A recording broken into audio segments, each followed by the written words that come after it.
hablaremos sobre los trastornos del agua y electrolitos. Para ello dividimos el tema en 2 capítulos.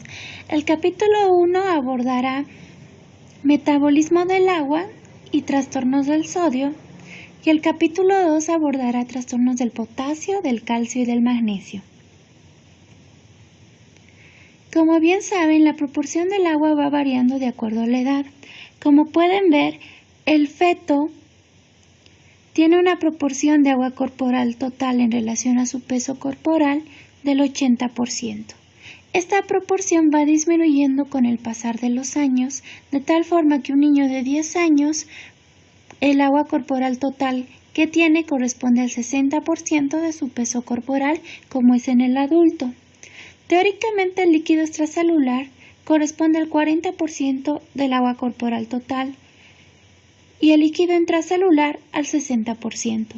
A la vez, el líquido extracelular se divide en 3 compartimientos: el agua plasmática, que varía de 4.5 a 5%, el agua intersticial, que corresponde al 15%, y el agua transcelular del 1 al 3%.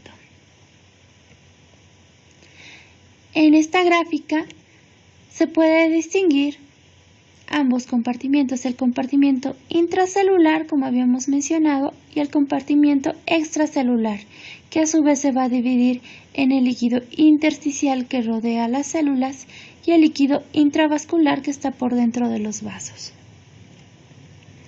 En esta tabla podemos distinguir la diferente proporción de líquido extracelular de acuerdo a la edad del niño.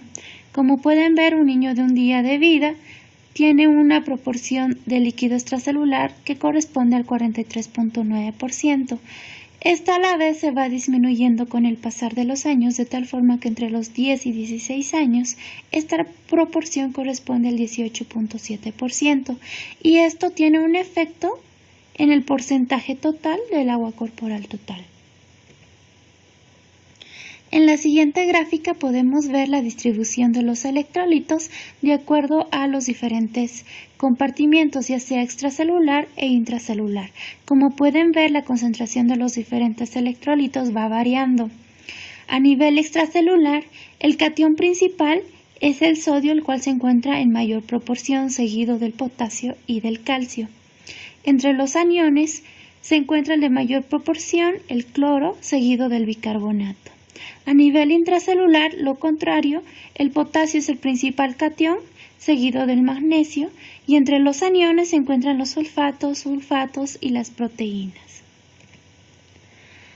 En esta tabla podemos ver los valores normales de las concentraciones tanto extracelular como intracelular de los diferentes electrolitos.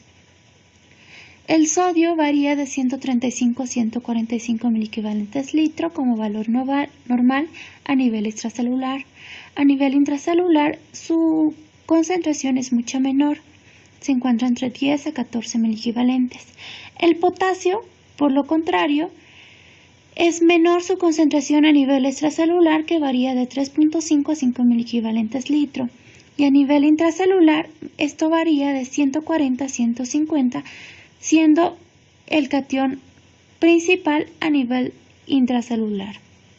El cloro a nivel extracelular, su valor corresponde de 98 a 106, el bicarbonato de 24 a 31, el calcio se encuentra de 8.5 a 10.5 miligramos decilitro, el fosfato de 2.5 a 4.5 y el magnesio de 1.8 a 3 miligramos decilitro. En conclusión, el sodio es el principal catión del líquido extracelular y el potasio el principal catión del líquido intracelular. Esta proporción de electrolitos y su distribución, ya sea a nivel intracelular o extracelular, está dada por la enzima ATPasa de sodio-potasio. Otro factor que es importante cuando hablamos del metabolismo del agua es tomar en cuenta la osmolaridad. La osmolaridad no es más que el número de partículas disueltas en una solución, o si quieren entenderlo, como una concentración de todos los solutos en un peso de agua determinado. Se expresa como miliosmoles, cuyo valor normal es de 287 miliosmoles litro. Se puede obtener el valor de la osmolaridad a través de la siguiente fórmula: el sodio multiplicado por 2 más la glucosa dividida entre 18 más el boom dividido entre 2.8. Cuando hablamos del metabolismo del agua, es importante conocer los diferentes mecanismos de regulación hídrica.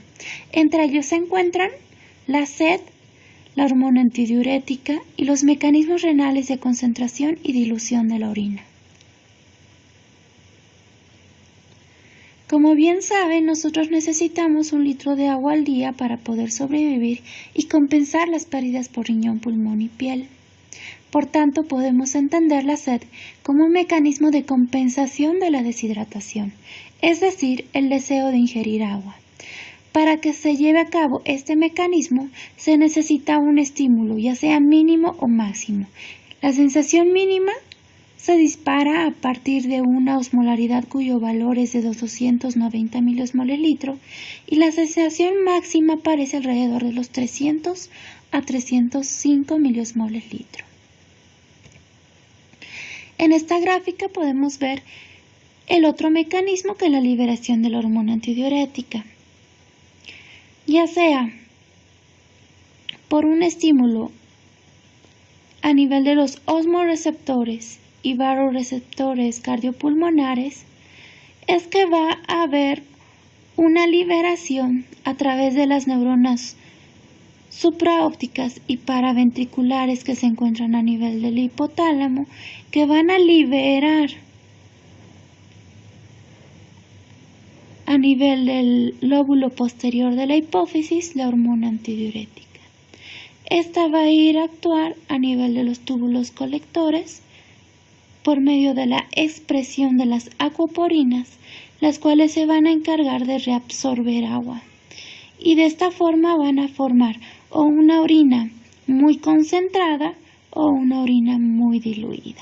Cuando hablamos de orina muy concentrada, nos referimos a que su osmolaridad varía de 1200 a 1300 miliosmoles litro.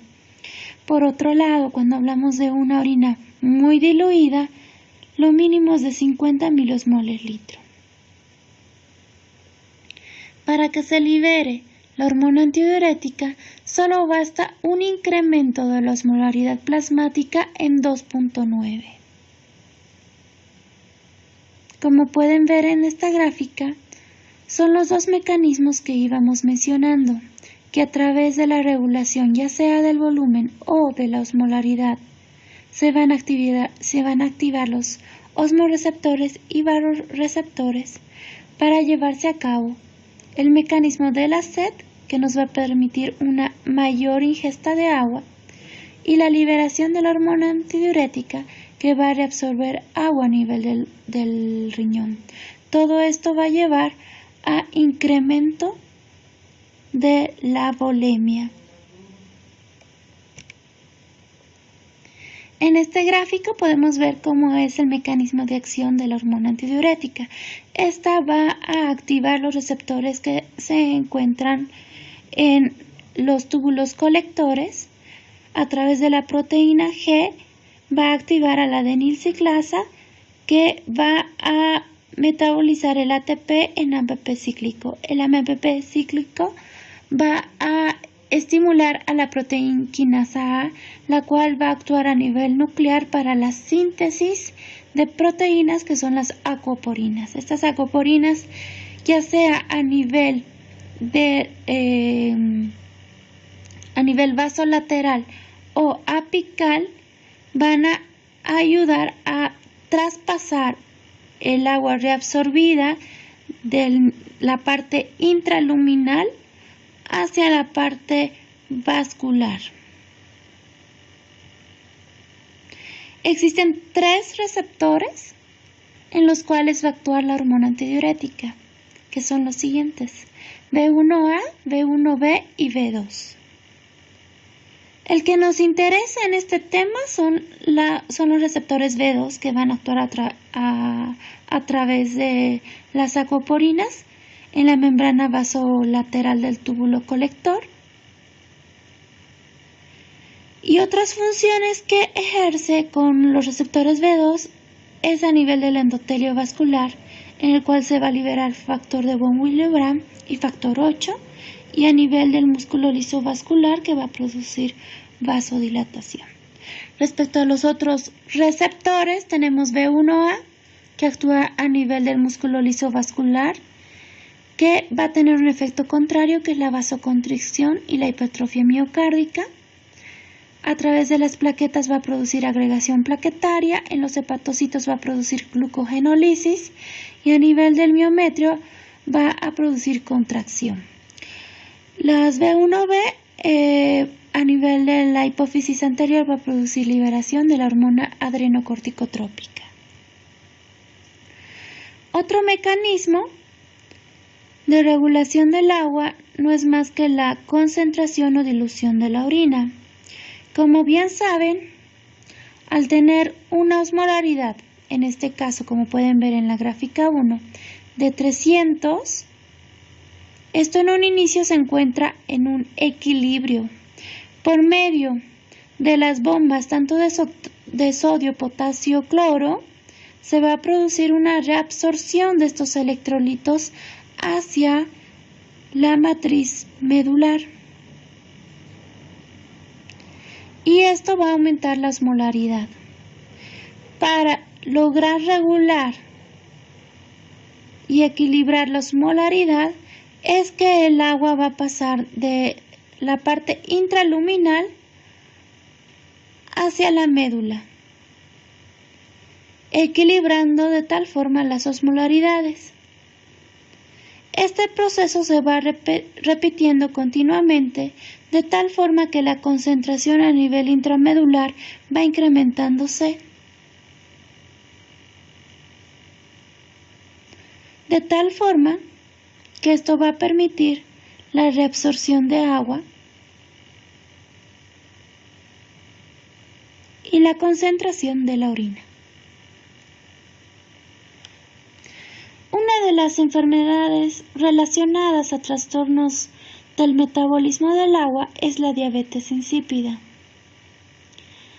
La diabetes no es más que la eliminación de elevados volúmenes de orina, ya sea por déficit de la hormona antidiurética o por un trastorno en la respuesta. Se presenta de 3 casos de cada 100.000, es frecuente en el sexo masculino en una proporción del 60%. La hormona antidiurética tiene una estructura anular con un enlace disulfuro. No es más que un péptido de 9 aminoácidos sintetizado en las neuronas magnocelulares de los núcleos supraóptico y paraventricular, unida a la proteína neurofisina 2 y transportada por el fascículo hipotálamo hipoficiario a una velocidad de 2 a 3 milímetros por hora. Se almacena en las terminaciones nerviosas. La diabetes insípida puede ser de 2 tipos. La diabetes insípida neurogénica o central y la diabetes insípida nefrogénica. La insuficiencia de la neurohipófisis para secretar cantidades adecuadas de hormona antidiurética corresponde a la diabetes insípida neurogénica, mientras que la nefrogénica corresponde a la incapacidad del riñón para responder a la hormona antidiurética circulante. Puede ser de 3 variedades: autosómica dominante, autosómica recesiva o recesiva ligada al cromosoma X. Es muy importante hacer diagnóstico diferencial de esta enfermedad con los bebedores compulsivos de agua, donde existe una inhibición fisiológica de la secreción de la hormona antidiurética, con predisposición del sexo femenino en un 80% y que suele presentarse entre los 8 y 18 años de edad. Se dice que el 10 al 40% de los pacientes que son bebedores compulsivos corresponden a desarrollar una enfermedad que se llama esquizofrenia.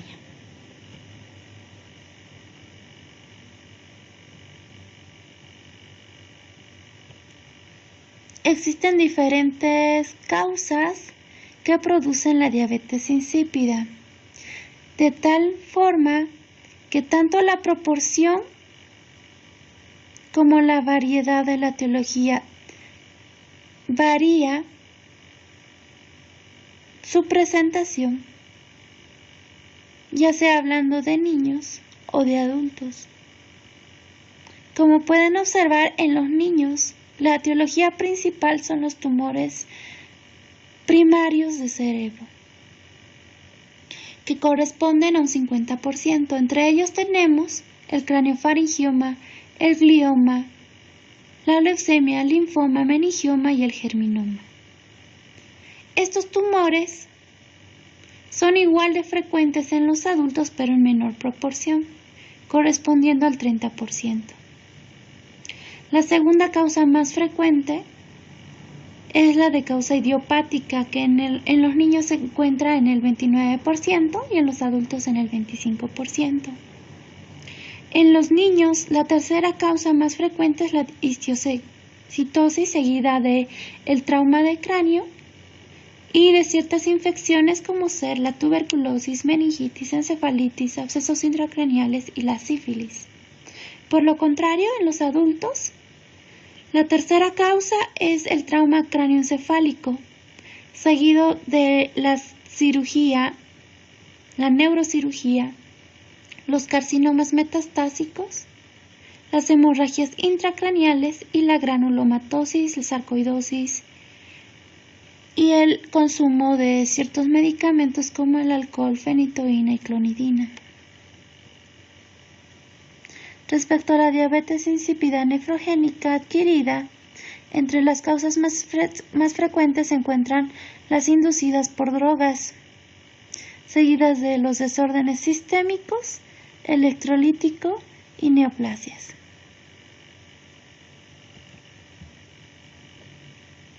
En esta tabla podemos ver la edad de presentación y la alteración genética para que se lleve a cabo ya sea una diabetes insípida central o nefrogénica.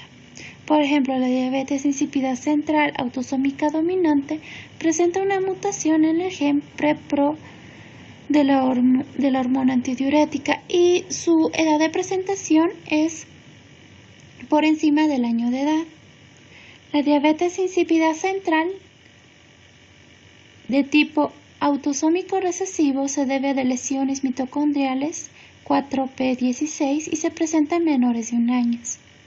Por otro lado, la diabetes insípida nefrogénica ligada al cromosoma X puede deberse a mutaciones del gen ABPR2 y suele presentarse en menores de 1 semana.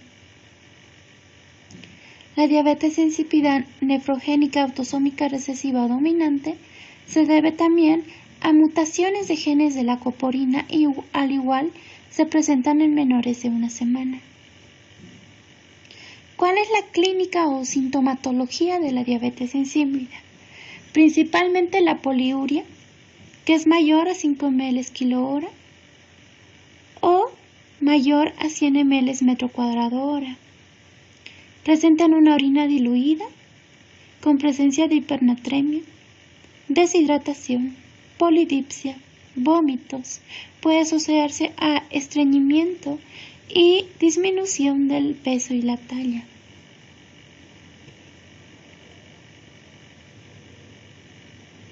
La diabetes insípida central se caracteriza por una poliuria muy frecuente, con grandes volúmenes de orina. La nocturia es frecuente y tienen preferencia por la ingesta de agua fría. Por lo contrario, la diabetes insípida nefrogénica se caracteriza por grandes volúmenes de orina. Sin embargo, la poliuria nocturia y la ingesta de agua puede ser variable.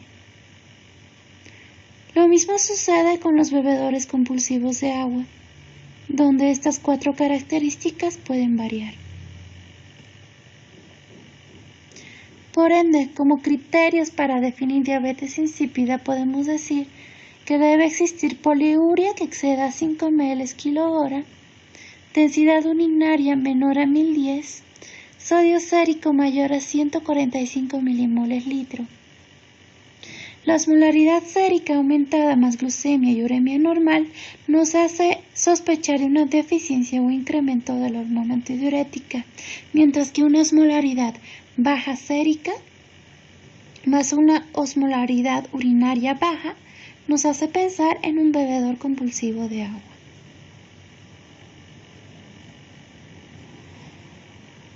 Cuando tenemos una deshidratación poliúrica, debemos tomar en cuenta ciertos valores en la diuresis, tanto a nivel del agua como de los solutos.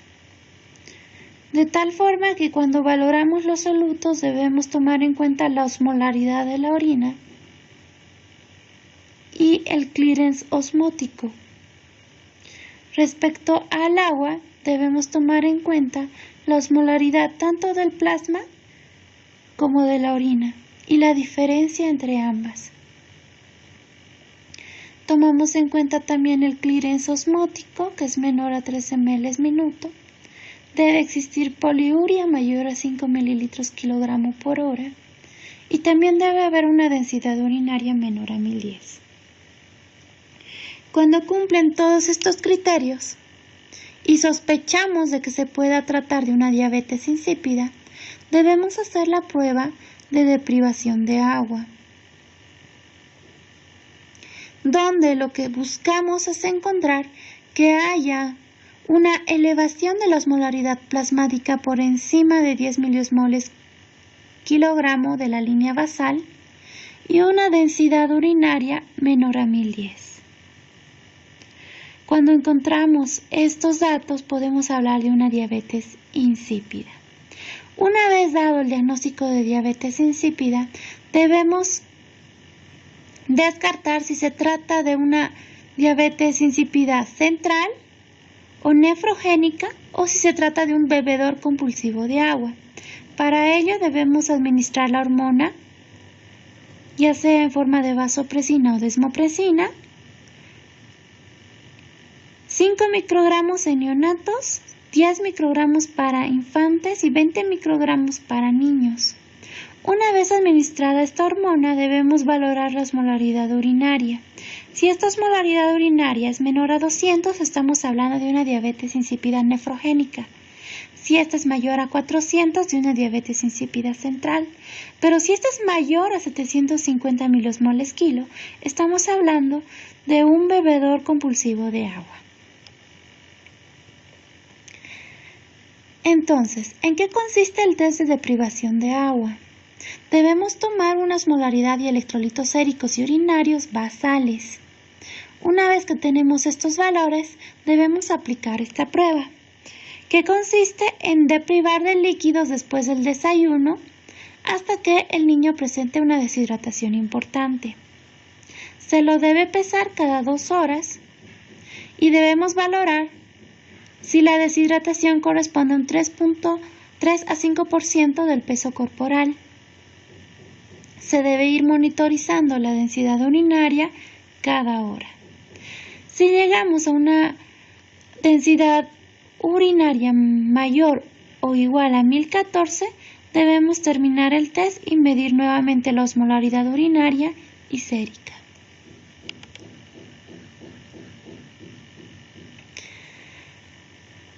Posteriormente, debemos medir tanto osmolaridad y electrolitos séricos urinarios. Este test de deprivación debe durar aproximadamente 7 horas y en lactantes 4 horas.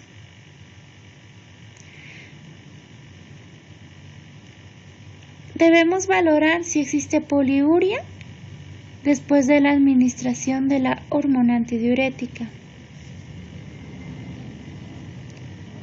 Toda pérdida urinaria que vaya a haber debe ser reemplazada. Después de 4 horas y en lactantes después de 2 horas, se debe obtener la osmolaridad urinaria y sérica. En esta gráfica podemos ver que con esta prueba lo que esperamos es que la osmolaridad plasmática vaya en incremento. Sin embargo, se debe medir también los valores de la hormona antidiurética. Si ésta empieza a incrementarse más de lo normal, más de lo esperado, nos estaría dando un indicio de que se trata de una diabetes insípida nefrogénica.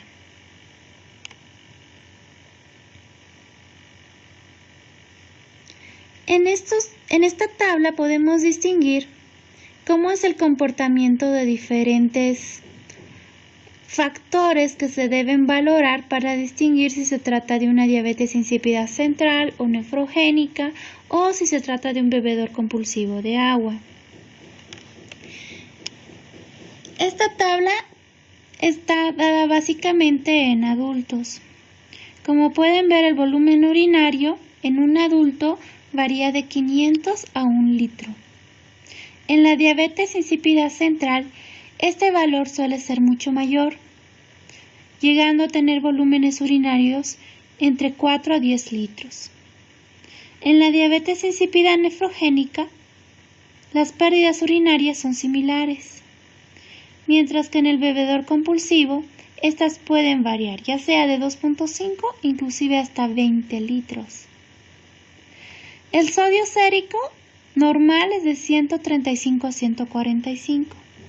En la diabetes insípida central, este se encuentra por encima de 145, pero en la nefrogénica se encuentra alrededor de 170 o inclusive más.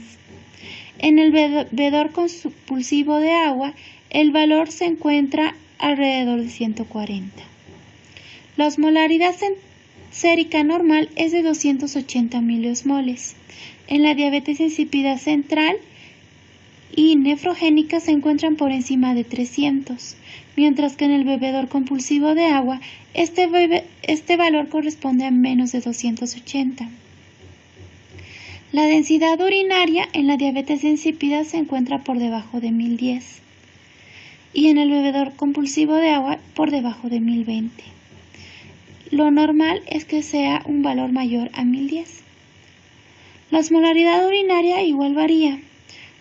Tenemos un valor normal de 50.400, pero en la diabetes insípida central el valor es menor a 200 por lo general. Y el valor de la hormona antidiurética suele ser baja en la diabetes insípida central, normal o incrementada en la nefrogénica y disminuida en el bebedor compulsivo de agua.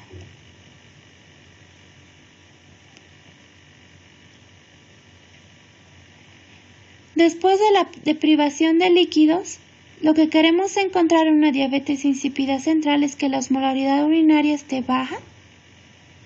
Por lo contrario, en la diabetes insípida nefrogénica, la osmolaridad va a estar alta, al igual que en el bebedor compulsivo de agua.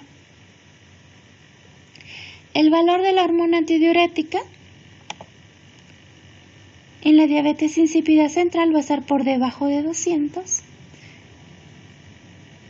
En la nefrogénica cortical va a ser 150 a 300 y en el bebedor compulsivo de agua alrededor de 600.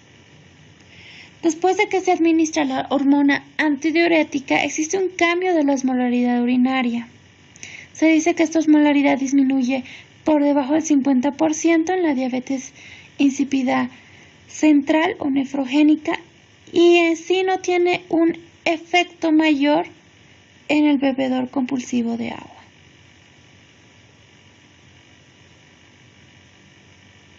La diabetes insípida central, el tratamiento consiste en la administración ya sea de desmopresina o vasopresina. Generalmente se requiere de 5 a 20 microgramos diarios. Otro tipo de tratamiento a administrar es la clorpropamida, que reduce el 25 a 75% de la poliuria. El clopidogrel también ha sido aplicado para reducir la poliuria en diabetes insípida central. Los diuréticos tiazídicos de 2 a 3 miligramos kilogramo día se utilizan en ambos tipos de diabetes insípida, ya sea central o nefrogénica. La hidratación debe requerir también dextrosa al 3%. deben manejarse con dieta hiposódica y posmolar en la diabetes insípida nefrogénica. Y generalmente se acompaña este trastorno de hipocalemia, por ende es muy importante los diuréticos ahorradores de potasio. Ahora bien, vamos a hablar sobre el metabolismo del sodio y posteriormente los trastornos que pueda presentarse en relación a este electrolito. El sodio está conformado por 11 protones y 12 neutrones, cuyo peso atómico es de 23. Se encuentra como ion unido al cloro y es el catión más abundante del organismo. Se dice que se encuentra en una proporción de 61 miliequivalentes por kilo en el niño y de 81 miliequivalentes por kilo en el recién nacido. Este sodio es intercambiable o no intercambiable. El 95% se encuentra a nivel de líquido extracelular. El 60% del sodio que se encuentra tanto en hueso y cartílago es no intercambiable. Y aquí se puede ver la distribución del sodio a nivel corporal. Su distribución tanto en el plasma, hueso, tejido conectivo, líquido intersticial, el espacio intracelular, transcelular.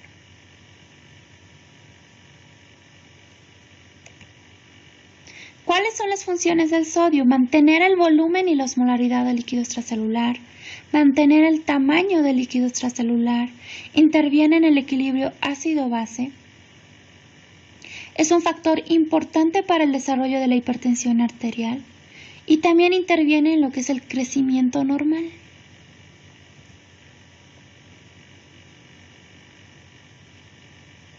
Respecto al sodio intercambiable, este se va a distribuir en los diferentes espacios. En el espacio intersticial corresponde el 45% del sodio intercambiable, a nivel transcelular al 40%, ya sea como una fracción de sodio en el hueso, tejido conjuntivo denso, cartílago intercambiable o líquidos transcelulares, y a nivel plasmático va a corresponder al 16% de sodio intercambiable.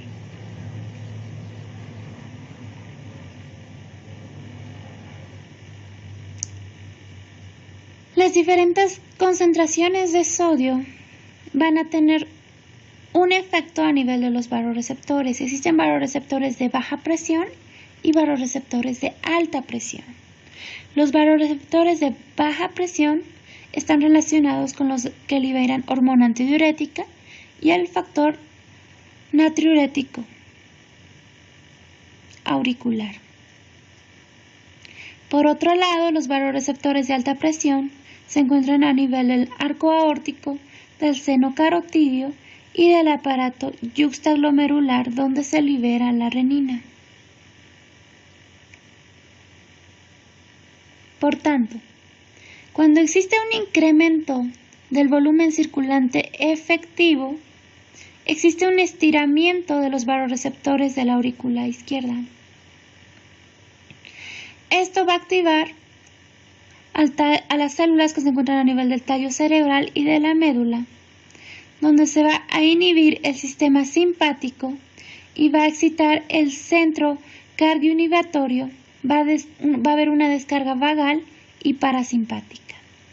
Por otro lado, va a haber liberación del factor natriurético auricular a nivel de la aurícula derecha, dilatación del músculo liso de los vasos sanguíneos, va a inhibir la liberación de renina, aldosterona y hormona antidiurética y va a producirse una hiperfiltración glomerular y reducción del transporte de sodio en el túbulo colector medular.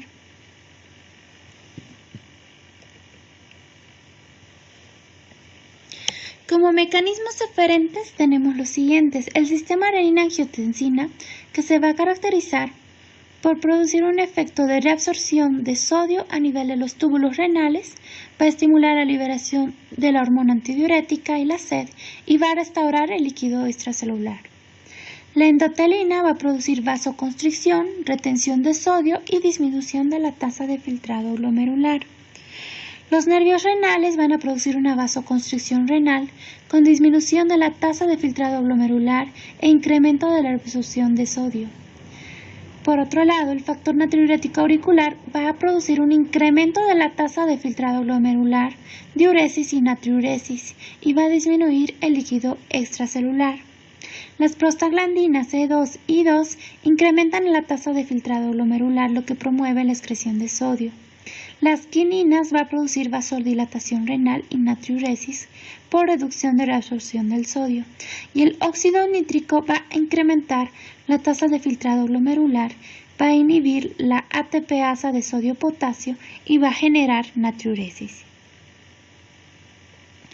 Cuando existe una disminución de la presión arterial, va a disminuir la presión hidrostática a nivel glomerular. Eso va a disminuir la tasa de filtrado glomerular, lo que va a activar a nivel de la mácula densa a una liberación de la renina que va a activar al angiotensinógeno 2, que va a formar angiotensina, ya sea la 1 y la 2, y la angiotensina 2 básicamente va a actuar a nivel de la arteriola eferente, aumentando la resistencia. Esto va a ayudar a una mayor reabsorción de sodio y cloro a nivel proximal.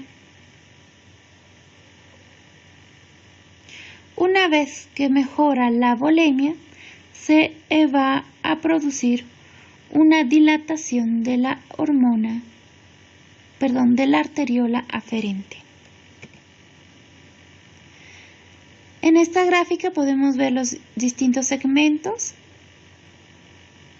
que corresponden a la nefrona y las funciones principales en relación al sodio.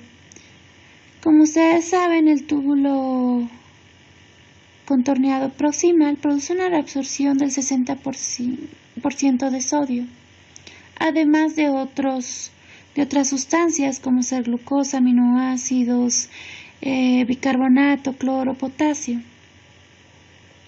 Y se va a producir secreción de ácidos orgánicos y bases. En el túbulo descendente de la asa de Henle se va a producir básicamente reabsorción de agua. En la porción gruesa de la asa de Henle se va a reabsorber sodio, potasio, cloro, calcio, bicarbonato y magnesio, y se va a secretar protones de hidrógeno. A nivel del túbulo contorneado distal se produce una reabsorción de sodio, cloro, calcio y magnesio.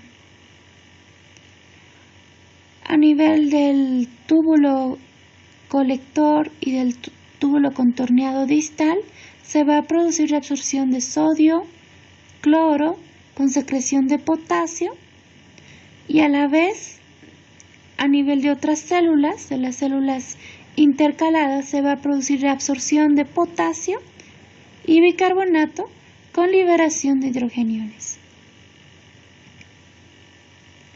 A nivel de túbulo colector medular se va a producir reabsorción de sodio y cloro, de agua, de urea, de bicarbonato, y se va a continuar con la secreción de hidrogeniones.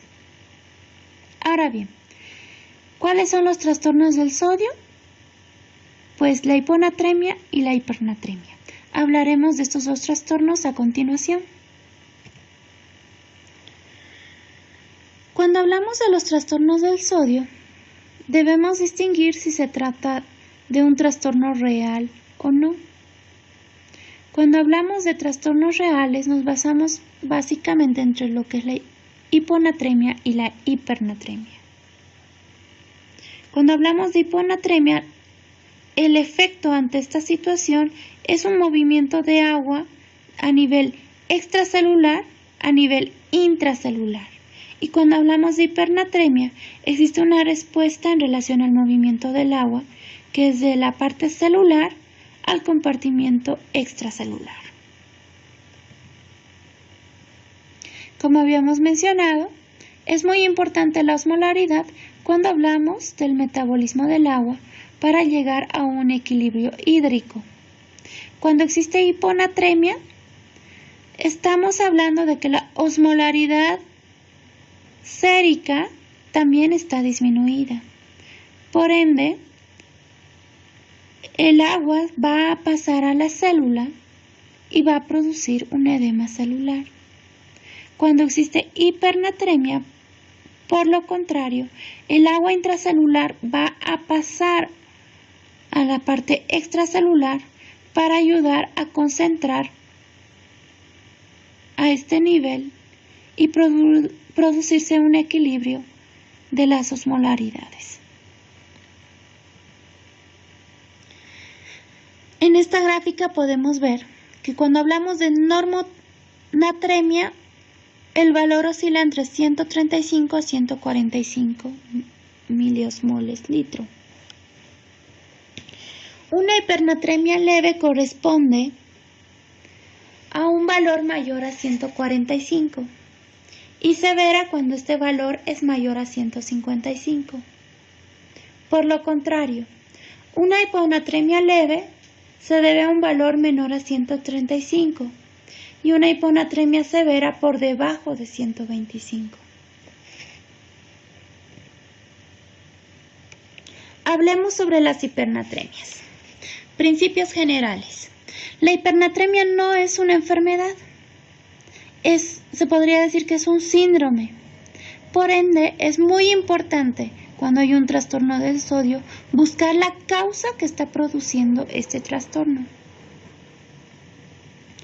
Cuando hablamos de hipernatremia debemos tomar en cuenta que el líquido intracelular está contraído y el principal órgano susceptible es el cerebro, donde existe riesgo de presentar una hemorragia a nivel del sistema nervioso central.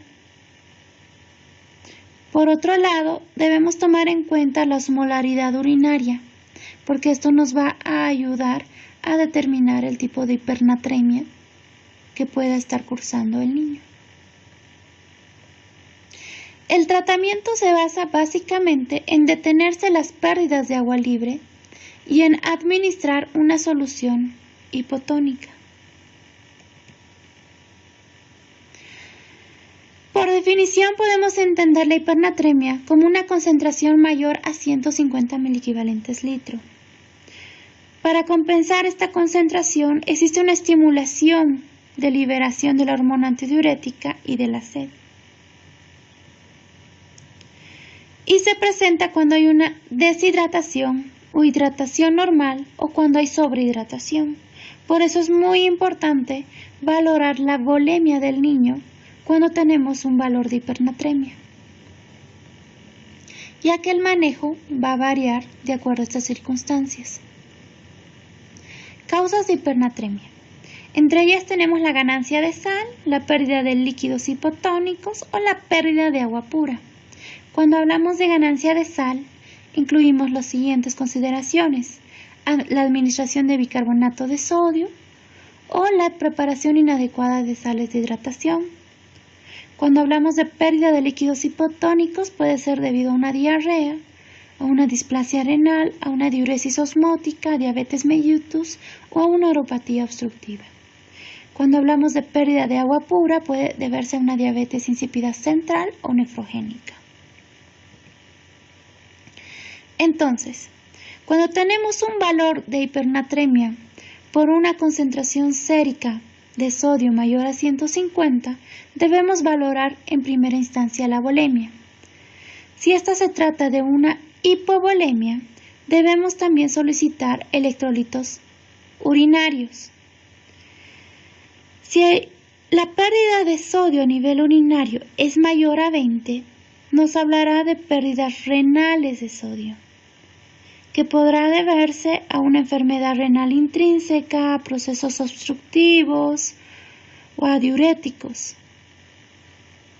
Pero si el valor se encuentra menor a 20, hablaremos de pérdidas extrarrenales, como ser quemaduras, diarreas, fístulas. Si tenemos estos valores, es decir, un paciente con hipovolemia, con pérdidas de sodio, nos hará pensar en que la causa es una pérdida de líquidos hipotónicos. Por otro lado, si el niño se encuentra euvolémico, las pérdidas de sodio pueden ser variables. Y esto nos puede ir a hablar de una hipodipsia, diabetes insípida, pérdidas insensibles, ya sea por vía respiratoria o a través de la piel, que nos está hablando de una pérdida de agua pura. Pero si encontramos hipernatremia en un niño con hipervolemia y con sodio urinario mayor a 20, nos hará pensar en un hiperaldosteronismo, en un síndrome de Cushing, en una diálisis hipertónica, en la administración de bicarbonato de sodio, tabletas de cloruro de sodio, que nos hará sospechar de una ganancia de sal. ¿Cuál es la clínica de la hipernatremia? Somnolencia, coma, convulsiones, hipertonía, rigidez, hiperreflexia. Como pueden ver, los principales síntomas son neurológicos. Por tanto, cuando tenemos un valor de hipernatremia, debemos solicitar sodio sérico, debemos solicitar la osmolaridad, debemos tomar en cuenta el hematocrito, el BUN, la glucosa. Y de acuerdo a esto nos orientará sobre el manejo y sobre el tipo de clínica que podemos encontrar en el niño. ¿Cómo manejamos la hipernatremia hipovolémica? El hecho de que el niño esté hipovolémico nos está hablando de que está deshidratado. Por ende, en todo niño deshidratado debemos administrar cargas, y estas cargas pueden ser ya sea de Ringer lactato o de solución fisiológica de 20 a 30 mililitros kilogramo peso. Una vez ya hidratado nuestro niño, deberemos usar soluciones de mantenimiento con no más de 50 miliequivalentes litro de sodio, no más de 20 miliequivalentes de potasio, a no ser que se encuentre asociado a una hipocalemia, en una solución de dextrosa al 5%. Y se reemplazará las pérdidas al concluir la reanimación hídrica de acuerdo a las fórmulas que vayamos a plantear posteriormente. Este manejo, o mejor dicho, este tratamiento deberá ser administrado posterior a las 36-48 horas de haberse hecho el diagnóstico. Se deberá hacer un control estricto de sodio cada 4 horas. Ahora bien, en una hipernatremia euvolémica debemos calcular el déficit de agua. Para ello existen diferentes fórmulas. Entre las más comunes tenemos las siguientes: multiplicar el peso por 0,6 por el sodio deseado menos el sodio actual, todo dividido entre el sodio deseado. O la más fácil, que es multiplicar el peso por 4 por el sodio deseado menos el sodio actual. El sodio a administrar debe corresponder solo al 2 al 3% del volumen a administrar. Ahora bien, vamos a presentar un caso clínico para que se pueda ver cómo se debe hacer la corrección del agua libre cuando tenemos un caso de hipernatremia. El caso clínico es el siguiente. Se trata de un paciente de 2 años, de 11 kilogramos, con antecedente de diabetes insípida tipo 2. Ingresa por un cuadro neumónico con datos de dificultad respiratoria moderada, que mejora con ventilación mecánica no invasiva, BiPAP, con parámetros de IPAP en 8, EPAP en 4 y saturando al 95%. Entonces, por esa parte, por la parte de ventilatoria, pues no tenemos mayores problemas. No hay datos de deshidratación, pero entre sus laboratorios, lo que llama la atención es un sodio sérico de 162 con una osmolaridad de 310, densidad urinaria de 1005 y diuresis horaria de 8 ml/kg/h. Como pueden ver, es un niño que está desarrollando una deshidratación hipernatrémica. Pero, clínicamente aún se está compensando. Lo que debemos hacer es corregir este valor de 162. y la corrección del sodio no debe ir más allá de 10 miliequivalentes litro. Por ende, lo que vamos a utilizar es esta fórmula de déficit de agua, que es 4 mililitros por el peso por el sodio deseado menos el sodio actual. Como habíamos dicho, esta corrección de sodio no debe pasar más de 10 miliequivalentes. Por ende, multiplicaremos 4 mililitros por el peso, que son 11, por 10 miliequivalentes de lo que queremos corregir. Y esto nos da 440 mililitros que debemos corregir en las siguientes 48 horas, más sus requerimientos. Es decir, de los requerimientos basales de líquidos que requiera un niño, debemos sumarle la mitad en las primeras 6 a 8 horas y la siguiente sobre el restante de horas hasta completar la reposición de las 48 horas. Ahora bien, hablemos del otro trastorno, que es la hiponatremia. Se entiende como hiponatremia aquel valor de sodio plasmático menor a 135 miliequivalentes litro.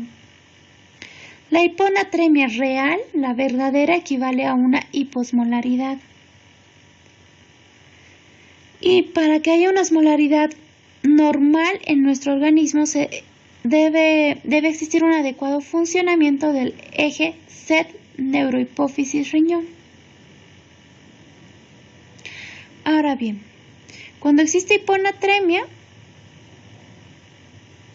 puede deberse a diferentes mecanismos, entre ellos los siguientes: la entrada de sodio a la célula por pérdida de potasio, la pérdida de sodio a través del riñón, tracto gastrointestinal o piel, por retención de agua donde existe edema o por la salida de agua a la célula.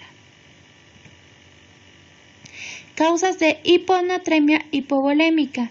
Se encuentran las pérdidas extrarrenales de sodio, donde existen pérdidas gastrointestinales, las quemaduras, pancreatitis, peritonitis, traumatismo muscular. Las pérdidas renales, donde existen excesos de diuréticos, insuficiencia suprarrenal primaria, acidosis tubular renal proximal o drenajes como ser un tubo pleural. La hiponatremia hipervolémica, por otro lado, puede estar relacionado con estados edematosos donde exista insuficiencia cardíaca congestiva, síndrome nefrótico o insuficiencia hepática y la enfermedad renal, ya sea aguda o crónica.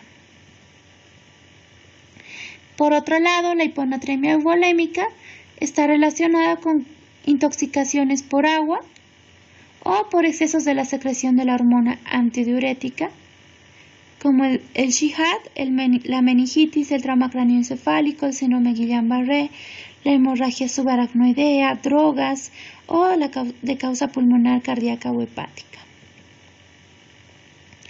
Entonces, cuando hablamos de una hiponatremia, tenemos un valor de hiponatremia, debemos hacernos la siguiente pregunta: si refleja una concentración acuosa baja de sodio, si refleja hipotonicidad y cuál es el volumen de líquido extracelular. Ya que la hiponatremia podemos clasificar en una pseudohiponatremia, cuando existe hiperlipidemia o hiperproteinemia, que puede simular una hiponatremia, o una hiponatremia ficticia, como en el caso de la diabetes mellitus, donde por cada 100 miligramos decilitros de glucosa se disminuye 1.6 miliequivalentes de sodio. O si se trata de una hiponatremia verdadera. Por tanto, cuando vayamos a hacer diagnóstico de hiponatremia, debemos descartar las falsas hiponatremias. Por ende, es muy importante conocer el valor de la osmolaridad plasmática. Debemos conocer si existe una adecuada función de la hormona antidiurética, es decir, si la osmolaridad urinaria está por debajo de 100 milismoles kilogramo. Debemos diferenciar la depresión del volumen efectivo de la normovolemia o si existe pérdida renal de sal a través de un sodio urinario. Y debemos hacer obtener el FeNA, cuyo valor menor a 1% nos está hablando de hipovolemia. Entonces, como habíamos dicho, la hiponatremia se debe distinguir primero. La pseudohiponatremia se debe descartar que se trate de estos. Si ya sabemos que con una osmolaridad disminuida estamos hablando de una hiponatremia verdadera, deberemos valorar la volemia del niño. Si la volemia está disminuida, deberemos solicitar igual sodio urinario para ver si las pérdidas son de causa renal o extrarrenal. Si el volumen extracelular está aumentado, a la vez igual nos sirve solicitar el sodio urinario para ver si se trata de una lesión renal o si se trata de un síndrome nefrótico, cirrosis o insuficiencia cardíaca. Y si el volumen extracelular es normal, debemos descartar que no se trate de una secreción inadecuada de la hormona antidiurética, que no se trate de hipotiroidismo, déficit de glucocorticoides o polidipsias psicógenas, potomanías por cerveza en niños grandes, en adolescentes prácticamente con cierto tipo de vicios. Y asociarse también a la administración de ciertas drogas. Entonces, como pueden ver, es muy importante conocer la osmolaridad y luego la volemia y siempre solicitar electrolitos urinarios para ver el tipo de pérdidas que podemos encontrar, si son renales o no. ¿Cuál es la clínica? La clínica también es neurológica, como en la hipernatremia, solo que la clínica puede estar relacionada en la hiponatremia con datos de edema cerebral. A la vez puede asociarse anorexia, náuseas, calambres, cefalea, hiporreflexia, disminución progresiva de la conciencia, y cuando está por debajo de menos de 110 miliequivalentes litro, puede haber inclusive convulsiones, coma o muerte. Siempre se debe solicitar la osmolaridad, se debe solicitar una biometría hemática, ver cómo es el comportamiento del boom, de la glucosa. Se deberá valorar la parte neurológica, cómo está el tracto neurológico a nivel muscular, si hay debilidad. Y una vez ya establecido el diagnóstico de hiponatremia, deberemos tratar la hiponatremia. Para ello debemos asegurar una adecuada circulación, una rápida elevación del sodio en la hiponatremia sintomática, que esto sea importante. En la sintomática es importante que sea el tratamiento rápido, solo en esta. La remoción del exceso de agua si está presente, el mantenimiento de los niveles normales de sodio. Entonces, ¿qué consideraciones debemos tomar? Pues si existe presencia o ausencia de la sintomatología del sistema nervioso central, si existe severidad de la hiponatremia, la causa de la hiponatremia, cómo está el volumen del líquido extracelular y la rapidez con la que se instauró el cuadro clínico. Se dice que existe un nivel de seguridad entre 120 y 125 miliequivalentes litro, donde sabemos que no va a haber sintomatología neurológica, y que por debajo de este nivel sí puede haber una hiponatremia severa sintomática. Solo en estos casos se debe hacer una corrección aguda del sodio, y la corrección aguda corresponde en la administración de 5 ml/kg de solución salina al 3% en 30 minutos o en 1 hora. El ritmo de corrección posterior a esto, ya cuando entramos a un nivel de seguridad, debe ser de 10 a 12 miliequivalentes litro, es decir, de 0.5 a 1 miliequivalente por hora. Y esta corrección se basa en la siguiente fórmula, que es el déficit de sodio, que es igual a 0.6 por el peso por el sodio deseado menos el sodio actual. Es muy importante que en esos casos donde no haya síntomas, la corrección no sea rápida, porque se puede llevar a cabo un síndrome de desmielinización osmótica, que se caracteriza por paraparesia, cuadriparesia, alteración del estado de conciencia, cambios de conducta e inclusive una parálisis pseudovulvar. Ahora bien, tenemos el caso clínico número 2, que consiste en lo siguiente. Paciente de 4 años de edad, de 16 kilos, con antecedente de trauma cráneoencefálico grave. El niño está intubado con un Glasgow de 8/15. Las pupilas están midriáticas fotorreactivas. Entre sus laboratorios se encuentra un sodio de 118 miliequivalentes litro. Como pueden ver, este valor está por debajo del nivel de seguridad y es un niño que tiene clínica, que tiene un Glasgow de 8/15, un deterioro neurológico y donde las pupilas están midriáticas. Por ende, nos puede estar hablando de que esté haciendo edema cerebral muy importante, que haya hipertensión endocraniana, dado el mecanismo del trauma cráneoencefálico. Entonces debemos hacer en este caso una corrección aguda. ¿Y en qué consistirá esta corrección aguda? Pues en la administración de solución salina al 3%. Dado el peso del niño, son 80 ml de solución salina al 3% que se debe administrar en 30 minutos. Una vez administrado esto y con un valor de seguridad por encima de 120-125, deberemos hacer la corrección del sodio en forma más lenta. De acuerdo a la fórmula de déficit de sodio, el niño deberá recibir 96 miliequivalentes litro. La mitad deberá administrarse en las primeras 8 horas y la siguiente mitad en las siguientes 16 horas. Bueno, eso es todo por hoy. Gracias.